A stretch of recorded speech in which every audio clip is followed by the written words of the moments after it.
नमस्कार, मैं हूं शशि रंजन और आपका बहुत बहुत स्वागत है जनता टीवी में। और आप देख रहे हैं हमारे साथ ये खास कार्यक्रम, नाम है थर्मामीटर दिल्ली वाला। अब मैं अक्सर ये कहता हूं, आपने मुझे लगभग सभी कार्यक्रमों में या ये सब जितने एपिसोड्स हैं उसमें ये कहते हुए सुना होगा, जिसे आज फिर दोहरा देता हूं कि बतेरे प्रोग्राम है यूट्यूब पे, इधर उधर, ये चैनल वो चैनल, बहुत सारे, दिन भर देखेंगे तो भी खत्म नहीं होगा। दिल कमजोर हो तो मेरा वाला मत देखिए। थोड़ी टीआरपी कम आ जाएगी, हम बर्दाश्त कर लेंगे, लेकिन आपके स्वास्थ्य पे कोई असर पड़ जाए ये तो अच्छी बात नहीं। इसलिए दिल कमजोर हो तो मेरा वाला मत देखिए। और फिर भी दिल ना माने तो ब्लड प्रेशर की दवा रखिए, एक गिलास पानी रखिए और एहतियात के साथ ये कार्यक्रम देखिए। थर्मामीटर इधर मैं लगाता हूँ, उधर नेताजी जितने हैं, इस पार्टी उस पार्टी उस पार्टी, उनका बीपी बढ़ जाता है, किसी की दिल की धड़कनें बढ़ जाती हैं, किसी को सुना है आजकल की बुखार भी हो जाता है। अब ये चेतावनी दे देना जरूरी है।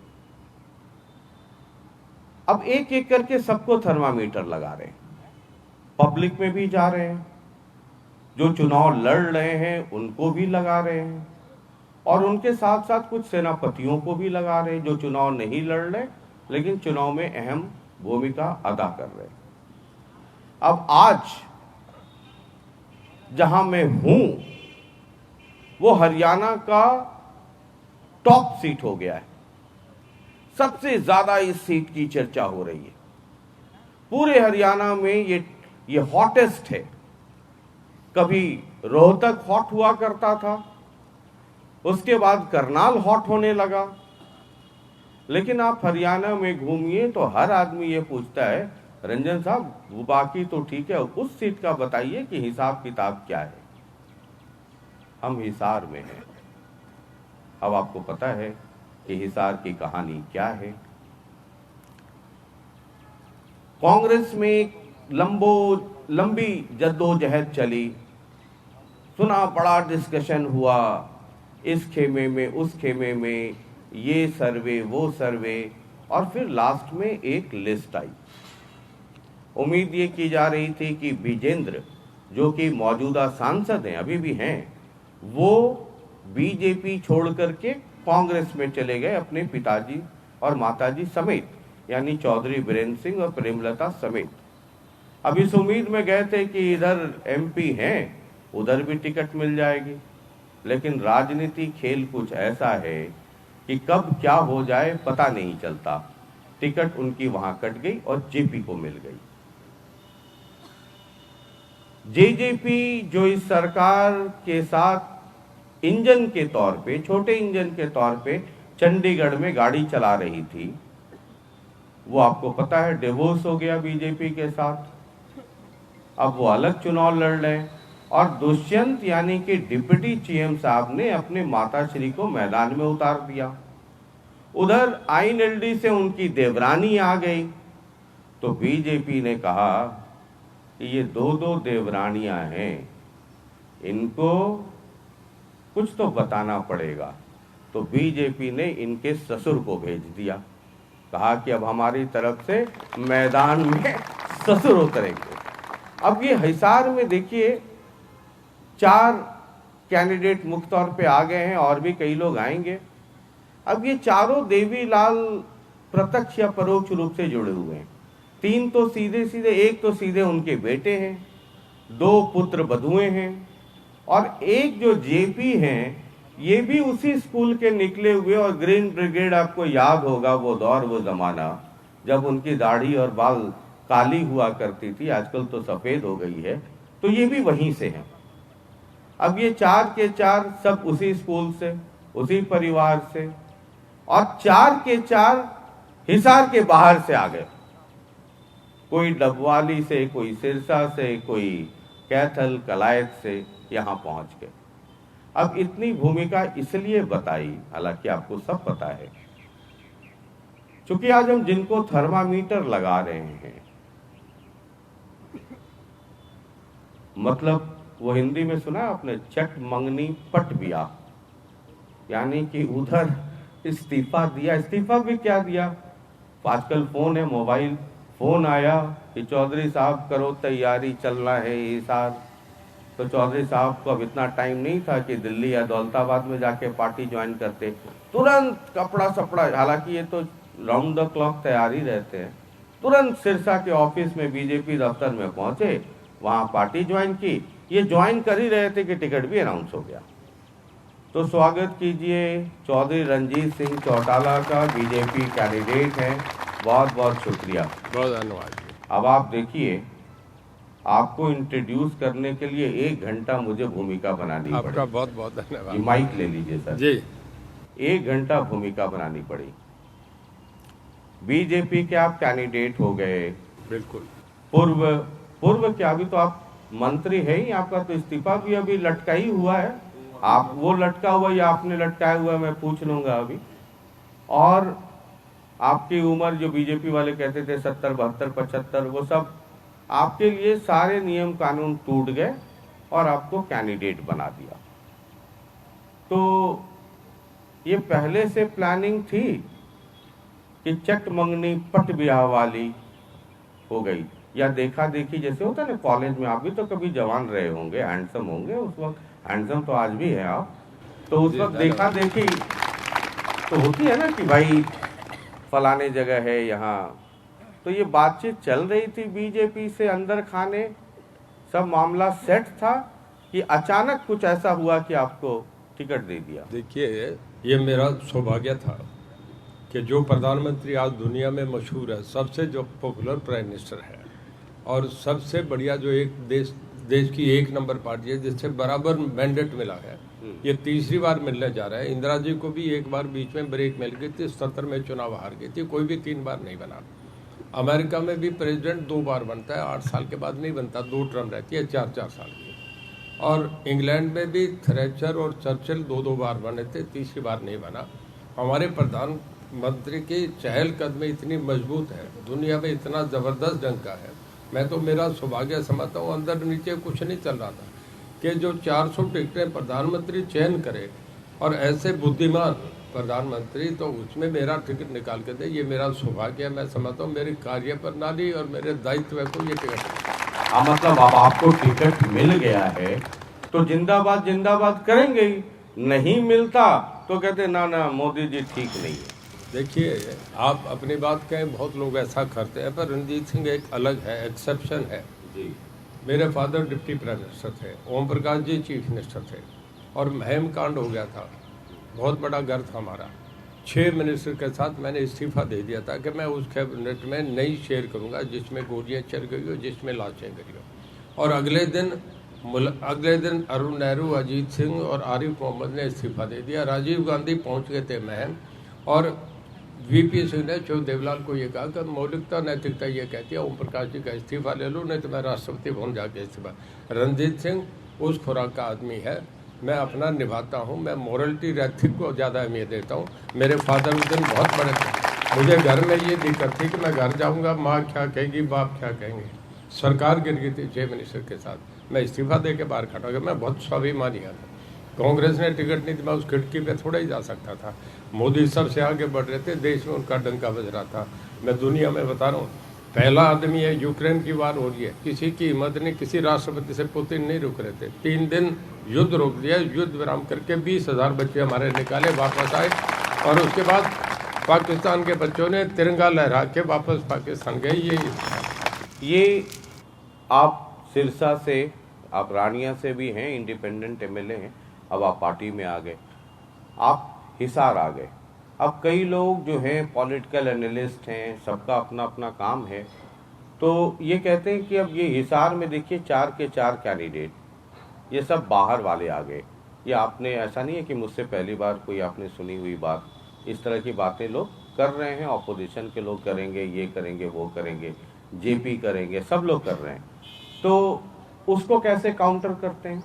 देखिए, जब किसी आदमी के आइडेंटिफिकेशन होती है ना, तो उसका लिखा जाता है कि इसका जन्म कहाँ हुआ, इसका गांव कौन सा था, इसका जिला कौन सा था। ये जिले तो 68 में बने। अच्छा, तो मूलतः आप हिसार के ही मैं हैं। हिसार का हूँ। ठीक है। अच्छा ये बताइए, मैं और भी कई इश्यूज पे मुझे जाना है, लेकिन उसके पहले अब आप जब फील्ड में जाते हैं तो हमारे यहाँ हिंदुस्तान में एक रिवाज है कि ससुर जब कमरे में आ जाएं या अंदर आ जाएं तो बहुएं साइड हो जाती हैं, है ना। अब देखिए वक्त तो बदल गया है, अब आप चुनाव में हैं, टक्कर आपको एक नहीं बल्कि दो दो बहुएं दे रही, है ना। इधर आईएनएलडी से भी एक बहू, उधर जेजेपी से भी एक बहू। तो मैं ये सोच रहा था कि चौधरी साहब तो बड़े सौम्य हैं, बड़े सॉफ्ट स्पोकन हैं, बड़े माइल्ड हैं। अब ये टकराव की स्थिति है, राजनीति है, बाकी तो बहू और ससुर होंगे घर में। फील्ड में तो आप बीजेपी कैंडिडेट हैं, वो जेजेपी कैंडिडेट, वो आईएनएलडी कैंडिडेट। वहां जाकर के क्या कहते हैं आप? देखिए, जब अजय की टीका हुआ, शादी हुई, तो जो सामान लेना मैंने लिया, क्योंकि घर में मैं चाचा था।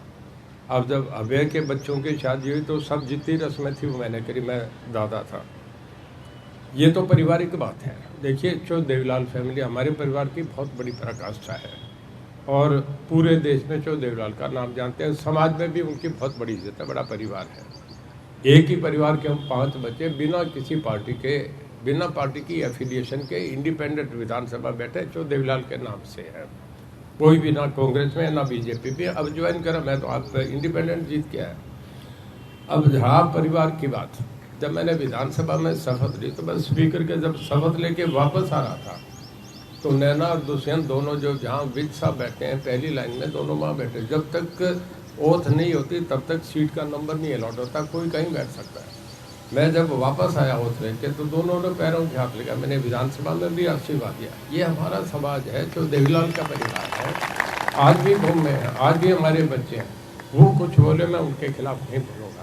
जो देवीलाल ने एक बात कही थी कि भाई कभी भी रणजीत सिंह कोई बात परिवार के लिए अच्छी बात नहीं करना, वो कभी भी नहीं करेगा। लेकिन इसलिए मैंने कहा ना कि वो रिश्ता तो घर के अंदर है, बाहर तो आप पॉलिटिकल अपोनेंट हैं, है ना। वो आपके खिलाफ वोट मांगेंगे, आप उनके खिलाफ वोट मांगेंगे, तो वहां फिर मतलब तो आप इसका मतलब है कैंडिडेट गॉन करेंगे, पार्टी पे आ जाएंगे। मुझे ऐसी दिक्कत नहीं आएगी, क्योंकि यहाँ जो चुनाव है ना वो सीधा सीधा भारतीय जनता पार्टी और कांग्रेस में, यानी हरियाणा की 10 सीटों पे भी। आप कहीं भी देखिए, आपको भी इस बात की जानकारी है।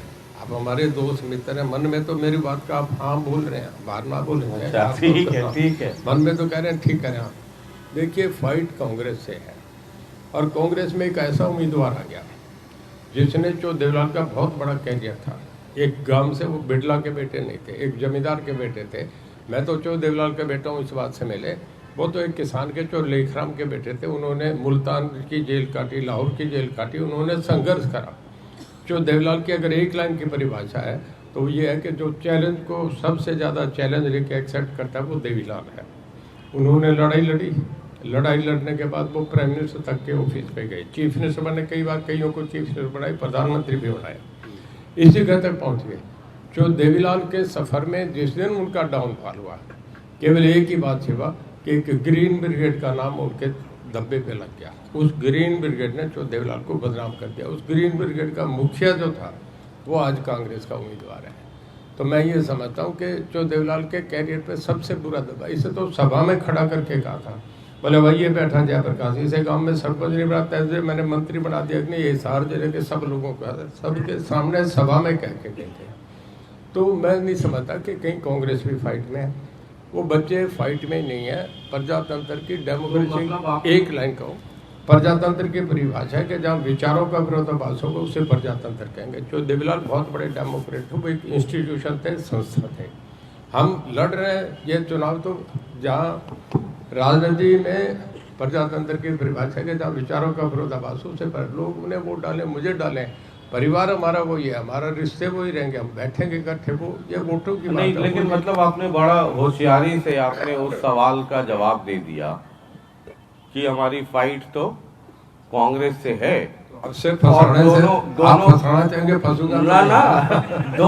दोनों बहुएं जो है वो मुकाबले में है नहीं, मतलब उनकी पार्टी मुकाबले में नहीं है। तो आपको उनके बारे में कुछ कहने की मुझे कभी कहने की जरूरत ही नहीं जरूरत पड़ेगी। नहीं। हमारे जो बच्चे- कहना है आपको ग्रीन ब्रिगेड के बारे में ही कहना है। कहते हैं ना, माँ बाप कहते हैं बच्चे जैसे जैसे बड़े होंगे सियाने होते जाएंगे, कई गलतियां करते रहेंगे, ठीक होते जाएंगे। मैं देख ही नहीं रहा, हमारे बच्चे हम बढ़ रहे हैं, ठीक है। ठीक है, तो अब आपको मतलब उधर उनके बारे में पॉलिटिकली मुझे कोई चिंता नहीं, नैना सुनैना के बारे में आपको कुछ कहने की जरूरत ही नहीं है। 1% भी कहने की जरूरत नहीं। मतलब आपको लगता है कि ये जेजेपी आईएनएलडी मतलब एकदम साफ है? मैं नहीं मानता कहीं फाइट में है। मैं अब भी यही कह रहा हूँ कि मेरा ये मानना है 5% वोट भी नहीं है ही नहीं। लोगों में जो जा रहे हैं, सर्वे हो रहे हैं, सब कुछ, मैंने भी 9 के 9 हल्कों को सर्वे कराए हैं, कहीं भी 5% से ऊपर नहीं आ रहे। तो ये साफ है। तो फाइट अब आपकी फाइट एक ही है, है। मोदी को जिताने की, मोदी को हराने की, सीधा इस बात का वोट पड़ रहा है, उसमें वो कहीं भी नहीं आते। ठीक है, आपने कहा कि ग्रीन ब्रिगेड के जयप्रकाश है ना, आपने देवीलाल के करियर पे ग्रीन ब्रिगेड एक धब्बा भी बोला, उसके मुखिया जयप्रकाश, ये तमाम तरह की चीज़ें बोल दी। लेकिन जयप्रकाश का एक रिकॉर्ड है, वो पिछले कई चुनाव हिसार आदमपुर इधर से लड़ चुके हैं, कई बार इस इलाके से जीत चुके हैं। एक ही बार वो जीते जा करके इंडिपेंडेंट, वो जीते कलायत से, बाकी जितने बार भी जीते या हारे वो इसी इलाके से जीतते हारते रहे। जेपी के बारे में लोग कहते हैं, आम जो चर्चा रहती है कि जेपी लड़ता है तो माहौल बना देता है। अब fight between BJP and Congress, यानी चौधरी रंजीत चौटाला वर्सेस जेपी, ये मुकाबला अगर 1 to 1 फाइट है अगर सीधा, तो वो थोड़ा चैलेंजिंग नहीं होगा बीजेपी के लिए? अगर बाईपोलर में मुश्किल ट्राईपोलर हो जाए या मल्टी कॉर्नर फाइट हो जाए, जो एंटी मोदी या एंटी बीजेपी वोट है उसका डिवीजन हो जाए, तो आपको लगता नहीं है कि ज्यादा फायदा होगा? मैं इसका एक जवाब दे रहा हूँ। आपके जनरल वीके सिंह है, बापड़ो गांव के थे, चुनाव लड़े, वो पूरा अपना कैरियर सेकेंड लेफ्टिनेंट से स्टार्ट करा, तब जाके जनरल आर्मी चीफ बने। रंग रूट तो नहीं बन सकता। रिटायर होने के बाद उनका जीवन पहले रहा, या मेरठ कैंट में रहेंगे, या देहरादून रहेंगे, या हिसार कैंट में रहेंगे, आर्मी में रहे या फ्रंट पे रहे होंगे। रिटायर होने के बाद कभी गांव में नहीं गए, क्योंकि जो आर्मी का जनरल है जिसने मैच की लाइफ देख ली हो, आर्मी मैच की, वो गांव में नहीं रह सकता। और उन्हें लोकसभा का टिकट गाजियाबाद में दे दिया, 7 लाख से जीते, दोबारा फिर दिया, फिर जीते। सुजान अपना सुखबीर सिंह जोनापुरिया, उसको टिकट दे दी, राजस्थान में 2 बार, हमारे सोना से एमएलए रहे मेरे साथ, वो 2 बार जीत के आगे। बालकनाथ को टिकट दे दी, वो जीत के। देखिए मोदी साहब का इतना ज़बरदस्त डंका बज रहा है दुनिया में। दुनिया की 5 बड़ी अर्थव्यवस्थाएं उनमें एक होगी। दुनिया की जो 4 बड़ी मिलिट्री पावर है उसमें आज हिंदुस्तान एक हो गया। अमेरिका है, रशिया है, हिंदुस्तान है, चाइना है। जब देश का कन्फ्यूशियस एक चाइनीज फिलोसफर थे, वो एक मंच पे कहते हैं, इंटेलेक्चुअल क्लब का एड्रेस था जिसमें प्रोफेसर, डॉक्टर, इंजीनियर, ये सब लोग बैठे थे, वही अर्थ बैठे थे। सब्जेक्ट था कि किसी डेमोक्रेटिक सेटअप में बेस्ट पैरामीटर्स क्या है एक स्टेबल गवर्नमेंट के। वो कहने लगे मुझे 3 चीज़ चाहिए, people's confidence, best economy and strong army. आज हमारे प्रधानमंत्री पे ये देश का सौभाग्य है कि तीनों चीज़ हमारे पास है। इतना जन समर्थन के भी किसी को नहीं मिला। इतनी बड़ी अर्थव्यवस्था, दुनिया की 5 अर्थव्यवस्था, हम 211 देशों में हम 5 हैं, और इतनी हमारी आर्मी स्ट्रॉन्ग है, हम दुनिया के 4 आर्मी में एक है। ऐसे में हो तो मैं तो उन्हें कन्फ्यूशियस से भी ऊपर सलाम करता हूँ, वो देश के सदा रहेंगे। ठीक है, आप मोदी जी की बात शुरू करें, आप बार बार मोदी जी पे आ रहे हैं, तो चलिए मैं भी आ जाता हूँ। कांग्रेस के लोग या जो इंडिया गठबंधन बना है, वो ये कहते, अभी मैं मोदी जी को सुन रहा था, भाषण दे रहे थे, कह रहे थे 2014 उम्मीद का चुनाव था, उम्मीद की लड़ाई थी। 2019 जो है वो विश्वास का चुनाव था। अब 2024 जो है ये गारंटी का वक्त है। बतौर मुख्यमंत्री, बतौर प्रधानमंत्री जो हमारे अनुभव रहे हैं, कैसे सरकार काम करती है, किस तरीके से काम होता है, मैं इतना समझ गया हूं कि अब मैं जो बोलूंगा वो गारंटी है, ये होके रहेगा। विपक्ष के लोग कहते हैं कि मोदी जी की कौन सी गारंटी पे भरोसा करें। 15 लाख वो कहते हैं, पूछ के आइए शशि जी बीजेपी वालों से, क्या 15 लाख की बात हुई थी कि आ जाएंगे अकाउंट में, वो गारंटी पूरी हुई? ये कहा था कि बेरोजगारी 2 करोड़ नौकरी मिलेगी, क्या वो गारंटी पूरी हुई? ये कहा था कि 2022 तक किसानों की आय दुगनी कर देंगे, क्या वो गारंटी पूरी हुई? करप्शन दूर कर देंगे, काला धन विदेश से सब ले आएंगे, क्या वो गारंटी पूरी हुई? जब वो तमाम गारंटियां पूरी नहीं हुई तो फिर नई गारंटी 2024 में जिसकी आप बात करते हैं, उस गारंटी का भरोसा क्या है? देखिए, गारंटी का भरोसा है जनता का विश्वास। 2 बार उन्हें मैसिव मैंडेट मिला। 1984 में जब इंदिरा जी का असैसिनेशन हो गया था तो एक सिंपैथी वेव थी और उन्हें 401 सीट मिली थी तब। उसके बाद 1984 से लेके अब तक, मतलब 16 साल वोट 14 साल, ये 30 साल के अंदर एनडीए यूपीए की सरकारें बनी, 10 पार्टी की, 8 पार्टी की। जब मिली जुली सरकार बनती है तो वो इतनी स्टेबल और इतनी कंस्ट्रक्टिव नहीं होती जो कोलिशन की गवर्नमेंट होती है। उससे अकेली सिंगल पार्टी हमेशा मजबूत होगी। जर्मनी, फ्रांस में भी 30 साल एक कोलिशन पीरियड से निकले, उसके बाद 2 पार्टी सिस्टम आया। हमारे लोगों में ये गारंटी दे दी हिंदुस्तान क्योंकि 145 करोड़ के लोग देशों में आज प्राइम मिनिस्टर को तीसरी बार वो लोग एक से एक ज़्यादा मैंडेट दे के चुन रहे हैं। इससे ज़्यादा विश्वास, इससे ज़्यादा गारंटी मैं नहीं मान सकता। अब मैं दूसरी बात कहता हूँ, इंडियन लोग कितने समझदार हैं उस बात का मैं एक आपको बता रहा हूँ। जब 1977 में इमरजेंसी एक्सेसिस के खिलाफ, कांग्रेस के खिलाफ एक विद्रोह हुआ, लोगों ने रिबट करा, कांग्रेस को उठा के फेंका। रिबट होता है कि उठा के समुद्र बाहर फेंक देता है। जब करा तो गार्डियन पेपर ने कमेंट करा था जो इंग्लिश में था कि we salute Indian people who are who are hungry, who are without clothes, they are so much alert about the democracy, we salute them. Hindustan के लोग बहुत डेमोक्रेट हैं, हर बात को समझ के एक एक लाइन को डिस्कस करते हैं। कुलदीप ने ये क्या लिख रहा है, जेडी सेठी क्या रखा है, ये सब बिटवीन द लाइन्स लोग पढ़ते हैं, हमसे ज़्यादा गए हुए आगे। नहीं, तो आपने मेरे इस बात का जवाब नहीं दिया कि जो कांग्रेस आरोप लगा रही है कि जो पहले बीजेपी जिन गारंटियों की या जिन वादों की बात कर रही थी, काला धन आ जाएगा, ये होगा, वो होगा, फिर उसका क्या हुआ? देखिए, हमारा फॉरेन एक्सचेंज बहुत बड़ा है, हमारी अर्थव्यवस्था 5 में 1 बनी है। ये सारा कुछ आने से बना है ना। हमारा फॉरेन एक्सचेंज जो है सारा हमारा बाहर पड़ा था, पाया था। एक टाइम आया था चंद्रशेखर जी के वक्त जब हमारा सोना भी गिरवी रखा गया था। आज हमारी अगर हम देखें, मैं हमारी स्टेट में बता रहा हूँ, सोलर का भी उन्होंने कहा कि मैं सब रूफ टॉप सब सोलर्स लगाऊंगा पूरे देश में। मैं हरियाणा का ही देता हूँ, सबसे नज़दीक में सबसे बेस्ट जो हमारी इस वक्त है सोलर में, हम पूरे देश में 1 नंबर पे आ रहे हैं। सोलर कंजर्वेशन में हमें राष्ट्रपति से इनाम मिला है, मैं खुद प्राइज लेके आया हूँ। देखिए, एक पे हरियाणा जो फास्ट ग्रोइंग स्टेट है, जो मेरा नहीं, नीति आयोग के कमेंट्स है कि फास्ट ग्रोइंग स्टेट में हरियाणा नंबर 2 पे जा रहा है पूरे देश में। जब ये हो रहा है, सारा मोदी जी का इम्पैक्ट नहीं। हरियाणा तो पंजाब से जब अलग हुआ था, हम तो भूखे स्टेट थे, हमारे पे तो रोटी खाने के पैसे नहीं थे, हमारे पे पानी लगाने के लिए खाल नहीं होता था, हमारे पास टूटी चला के पानी पीने को नहीं आता था। आज वो हरियाणा इस बात पे जा रहा है, ये सब मोदी साहब की गारंटी से हो रहा है। मोदी जी को आपने सुना होगा, बीजेपी ये कह रही है कि जो कुछ हुआ अभी तो ट्रेलर है ना, एक और संदर्भ में, करप्शन के भी संदर्भ में, कि ट्रेलर है, पूरी फिल्म तो 2024 में चुनाव के बाद देखिएगा जब हम सरकार में आएंगे। कांग्रेस के लोग हमला करते हैं, कहते हैं कि हाँ जी ये ट्रेलर है, सिलेंडर का दाम 450 से 1000 या 1200 1100 क्या हो गया, बेरोजगारी दर बढ़ गई, महंगाई बढ़ गई, सरसों का तेल 80 रुपये से 200 रुपये क्रॉस कर गया, बेचारी, लाचारी, क्राइम, ये सब लगातार बढ़ गया।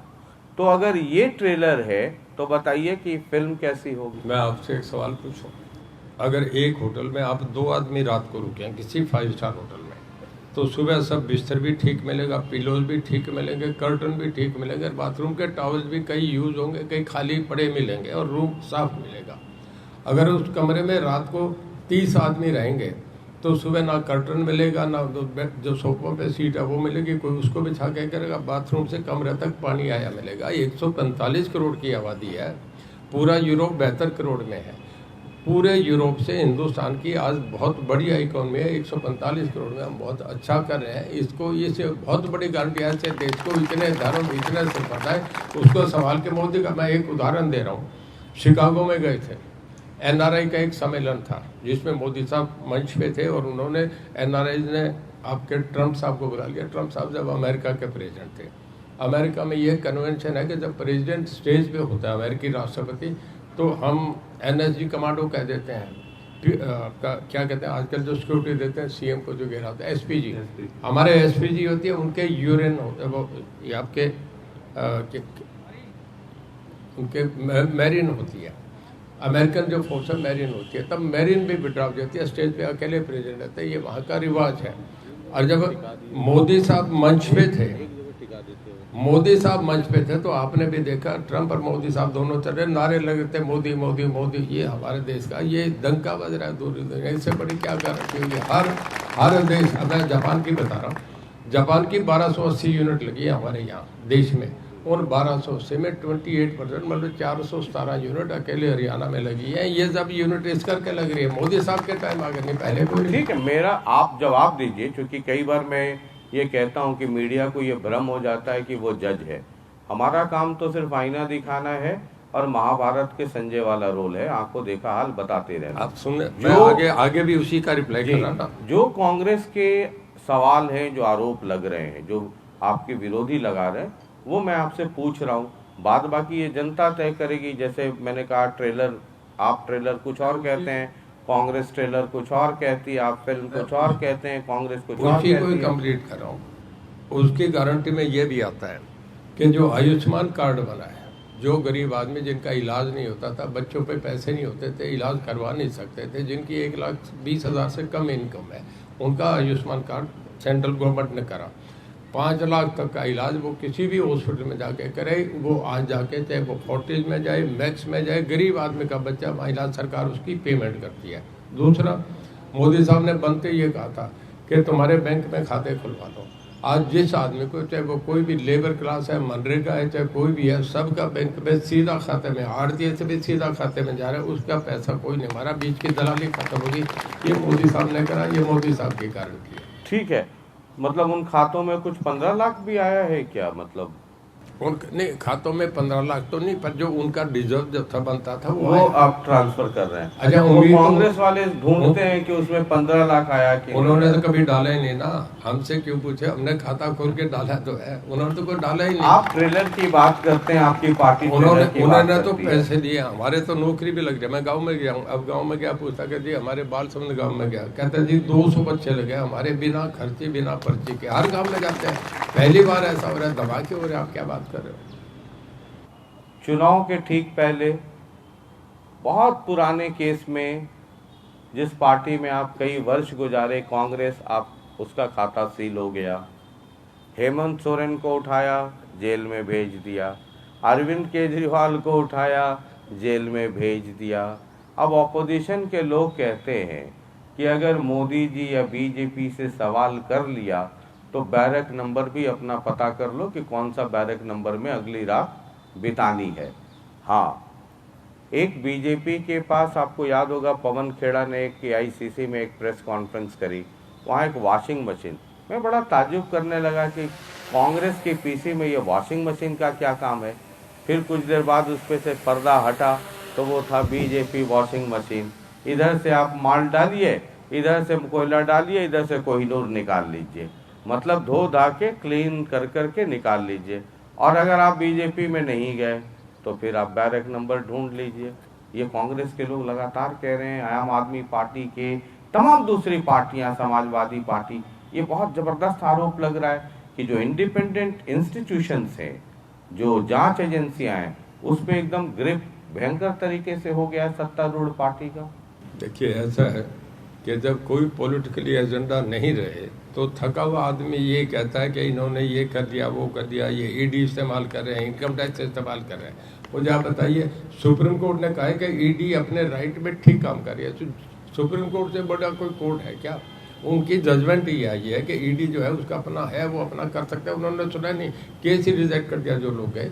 देखिए, जिस आदमी ने लूटा है, जिस आदमी की चीज़ें उन एविडेंस मिल रही है, उन लोगों को कोर्ट लेके जाएगा, उन्हें जाना पड़ेगा, कोई भी नहीं बचेगा, लोग जेल काट काट के आएंगे। लेकिन चौधरी साहब, ऐसा क्यों होता है कि जब सत्ता में होता है ना तब आदमी ये ऐसा क्यों होता है कि एक प्रफुल्ल पटेल को जानते हैं आप, अजीत पवार को जानते हैं, दोनों को जानता हूँ। अब वो तो है नहीं किसी बैरक में, वो तो अपने घर पे ही रोटी दाल खा रहे हैं। देखिए, और उन्हीं लोगों के बारे में आप लोग क्या क्या कहते थे, आपके ऊपर से लेके नीचे नेता। तो ये एक पब्लिक में एक परसेप्शन एक बनता है आपके एक्ट से, आपकी कार्रवाइयों से, कि जो आपके साथ आ गया वो तो एकदम दूध का धुला साफ है, और जो नहीं है वो उसको आपने उठा करके अंदर कर दिया। देखिए, मैं हरियाणा में बता रहा हूँ, शैलजा के खिलाफ कोई केस नहीं रजिस्टर हुआ, नहीं हुआ ना जी। मैं आपसे बता रहा हूँ, सबसे पुराने लीडर हुड्डा साहब तो बाद में आए। मैं हाउस में 1987 में आ गया था, हुड्डा साहब 2005 में इसमें विधानसभा में आए हैं। शैलजा 1987 से राजनीति में, 1987 में पहला लोकसभा का चुनाव लड़ी थी, हार गई। दूसरा 89 लड़ी, वो भी हार गई। 91 में वो लोकसभा में आई।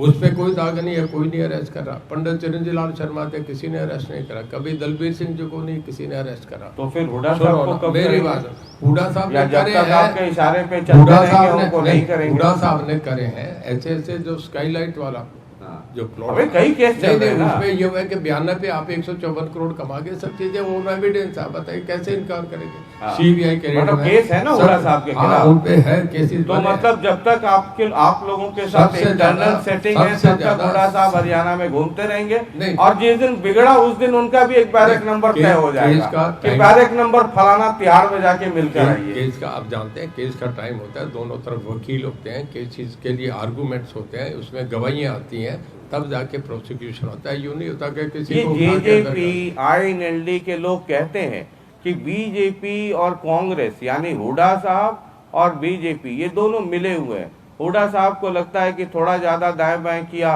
तो चौधरी साहब का एक फोन गया उधर या कहीं गया, या ईडी वाला बुला लिया। कि वो एक गाना सुना था आपने कि मम्मी ने तुम्हें चाय पे बुलाया है, तो आजकल तो ईडी ने चाय पे बुलाया है। अब चाय सुना है कि वहाँ की चाय बड़ी, मतलब कितना भी चीनी डालिए पूरे ओठ जल जाते हैं, ऊपर नीचे ये दोनों वाले। तो 1900 ये आईएनएलडी और जेजेपी के लोग कह रहे हैं 1987 में जो देवलाल मुख्यमंत्री बन गए थे, और जब विधानसभा के प्लॉट देने लगे तो करण लेक पे दिए थे, तो कहने के कि 1,000 गज के प्लॉट दे दो। सब 90 एमएलए की एप्लीकेशन आ गई। उसमें सुरेंद्र चौ बंसीलाल के बेटे भी थे, उसमें महेंद्र प्रताप भी थे जो कांग्रेस के एमएलए, 3 कांग्रेस के एमएलए थे, 85 हम जनता दल के थे। जब लास्ट बनने लगे, ब्रिगेडियर होशियार सिंह स्पीकर होते थे, कहता मेरी और रंजीत सिंह की 2 एप्लीकेशन लगा दो, 88 को दे दी, 88 को दे दी। उसके बाद बंद कर दिया डिस्कशन कोटा। हुड्डा साहब ने जो इंस्टीट्यूशनल प्लॉट दिए हैं वो दे ही नहीं सकते। एक प्लॉट को जो जिसको दे दिया, जहाँ बन गया ना जी, उसका किराया आता है 70 लाख रुपया महीने का। उसने कोई शादी को दे दिया, किसी को दे दिया। मैं मतलब उसका क्या मार्केट प्राइस है वो मैं नहीं पूछ रहा हूँ। जो आईएनएलडी और जेजेपी या दूसरे लोग आरोप लगाते हैं कि क्या कोई हुड्डा साहब से इंटरनल सेटिंग है, नैना चौटाला तक ये कह रही हैं कि हुड्डा साहब से इंटरनल सेटिंग है बीजेपी की। नहीं, कोई बीजेपी किसी से ऐसी सेटिंग नहीं करती, बहुत साफ छवि की पार्टी है। इस तरीके के आदमियों को दरवाजे तक भी नहीं फटकने देती, ये गलत है। जेजेपी को आपने गठबंधन से ठीक चुनाव के पहले हटा दिया है ना, आप तो इंडिपेंडेंट थे, अब तो आप बीजेपी के हो गए हैं।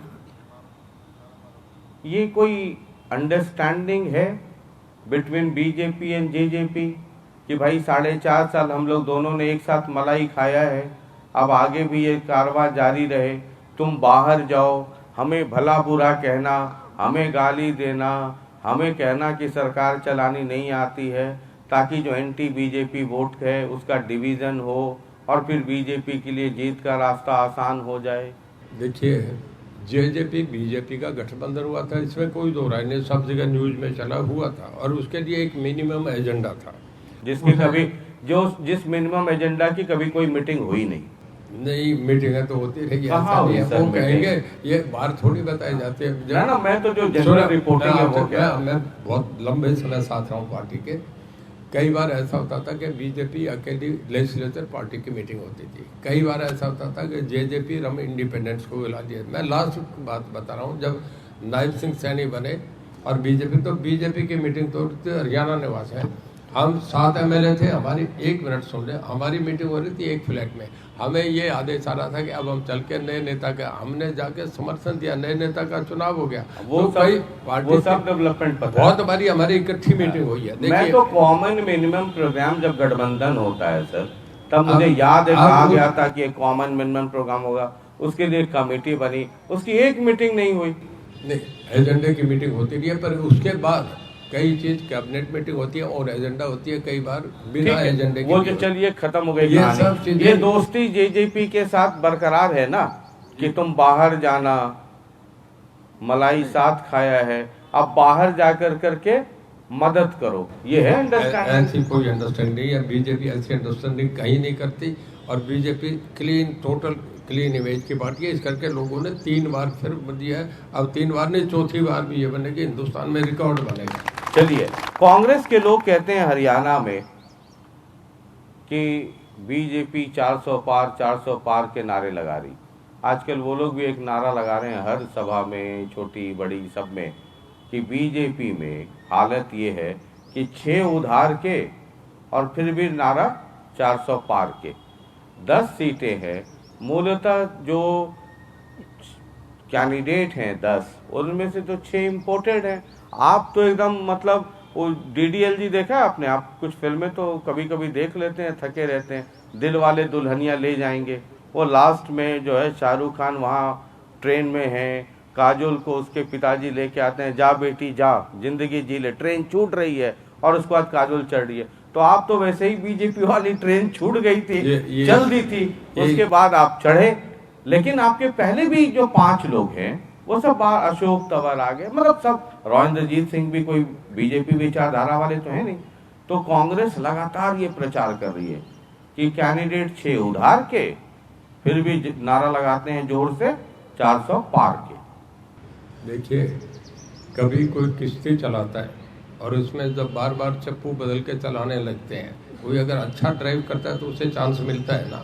मैं इस पार्टी में था, अब बात सुनिए मेरी, और मैं जब पार्टी में गया, मैं अब मेरा थोड़ा सा ट्रैक रिकॉर्ड तो बता दूं।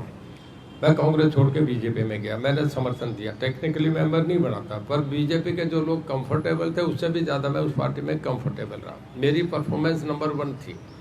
मैंने मेरे जेल में इसमें डिपार्टमेंट में लाइन लॉस 9 पे ला के 9.05 है, जो रिकॉर्ड है गुजरात के बाद पूरे देश में। मैं, हमारी दोनों कंपनी DH UH A+ है हमारी, मैं ऑन रिकॉर्ड कह रहा हूँ। हमारी 4 कंपनीज है, DH UH और उसके बाद HPGCL HPPL।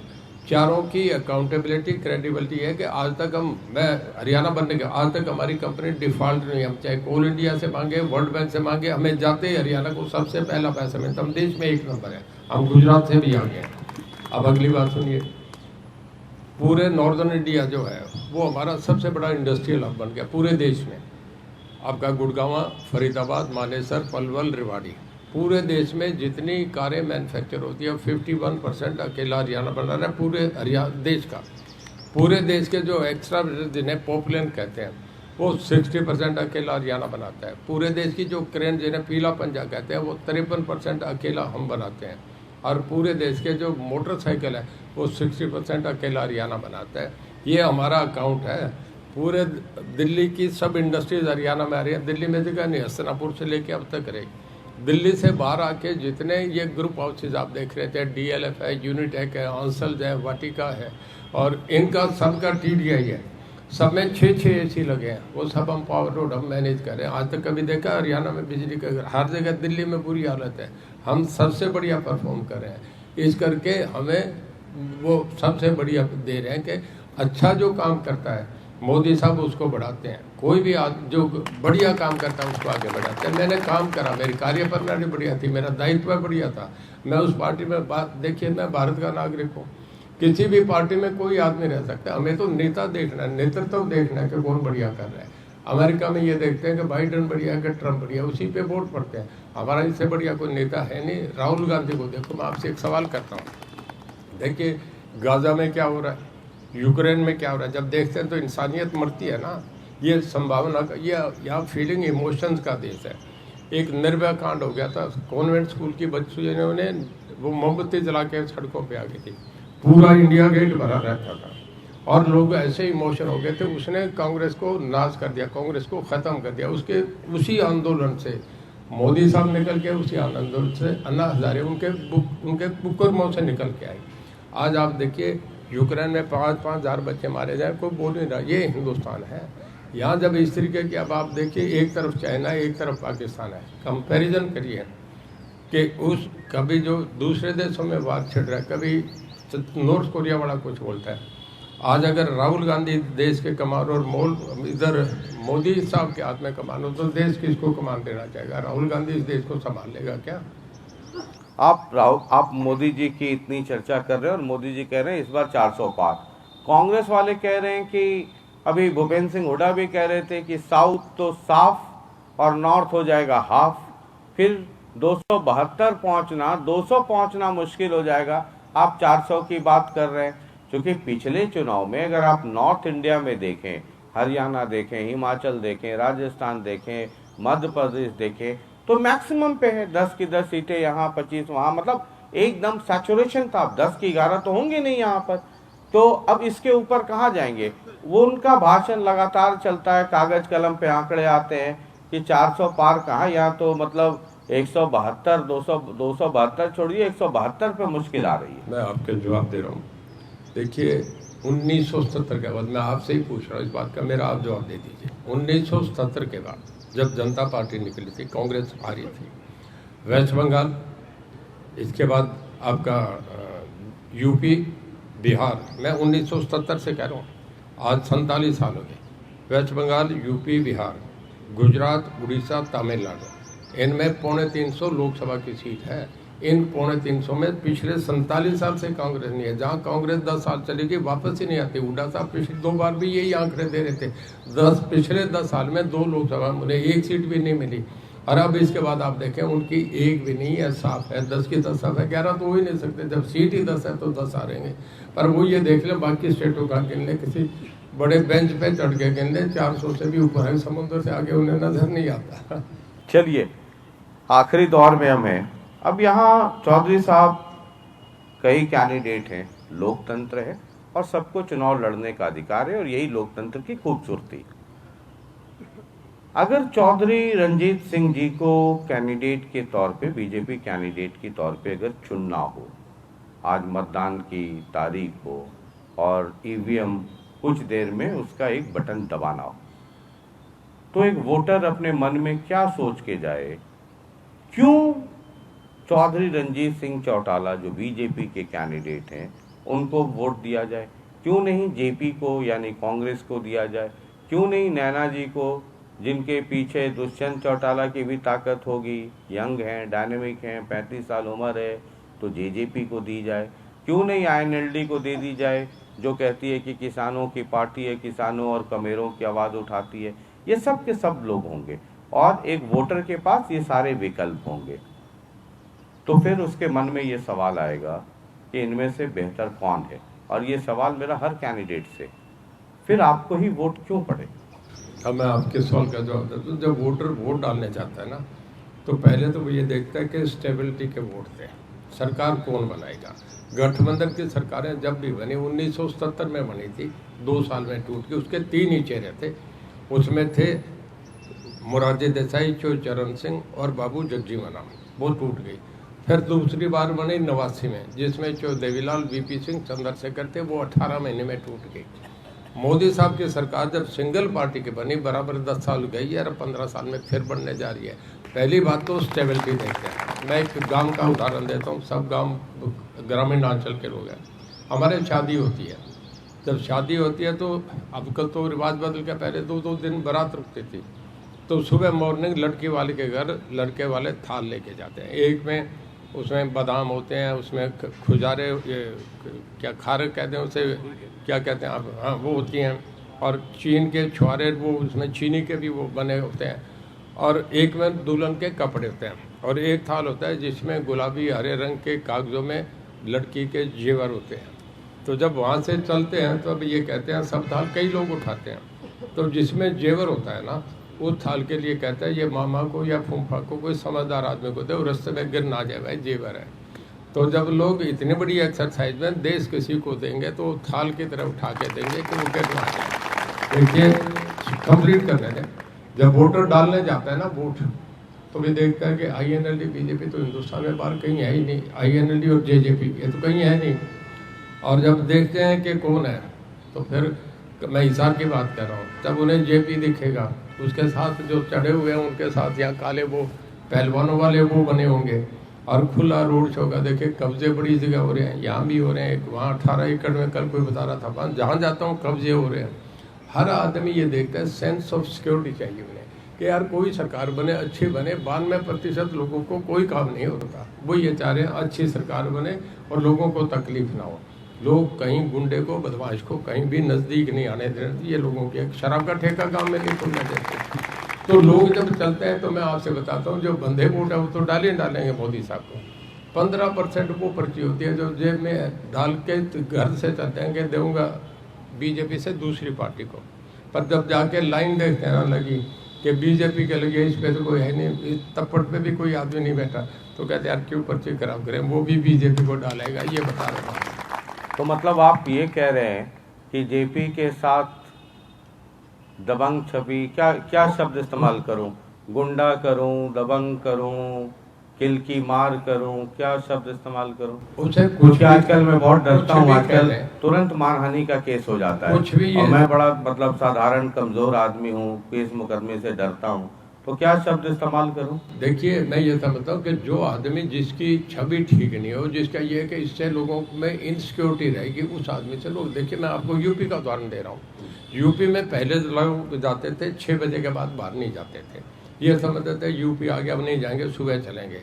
और अब अगर यूपी आप जाते हैं योगी आदित्यनाथ के आने के बाद, तो रात को कोई पीसीआर पुलिस के मिलेगी, आप पूरी रात यूपी में चलते हैं, कोई नहीं छेड़ेगा। गुजरात में चले जाए, लड़कियां जेवर मतलब आप कह रहे हैं कि हिसार में लोग शाम चलते चलने हैं। के बाद चलना है तो जेपी जी को लोग दूर रखिए, यही समझते कह रहे हैं हैं, ना? लोग समझते मतलब हैं। मैं मोटी भाषा में समझना चाह रहा हूँ, मैं- जो आप मैं इशारों कहता- में कहना चाह रहे हैं, वो चूंकि मैं मुझे- एवरेज इंटेलिजेंस वाला आदमी मैं हूँ, तो इसके मैं कह- ठीक से समझ लूँ। मैं इसके कह रहा हूँ, मुझे जो सबसे ज़्यादा वोट मिला, मुझे सबसे ज़्यादा मेरी एक्सेप्टेंस जो शहर में हुई, इस बात की हुई कि यार बेहद बढ़िया आदमी है, शरीफ आदमी है, ठीक छवि है, इसी से मुझे शहर में लोगों ने अपना लिया। और लोग उनकी दिक्कत उनकी छवि है। उनके जो बैकग्राउंड, ये मैंने बताया ना, ग्रीन ब्रिगेड का इतना हुआ, जब एक बार कैबिनेट मीटिंग में ये कहा कि चौधरीलाल जी इसको आप हटा दो, सरकार की छवि पे हटा, ये पूरी कैबिनेट में चर्चा हुआ ग्रीन ब्रिगेड का। इस करके मैं कहता हूँ वो एक बड़ा एक बददुआ, एक दब्बा था चौधरीलाल के लिए। बहुत बहुत शुक्रिया।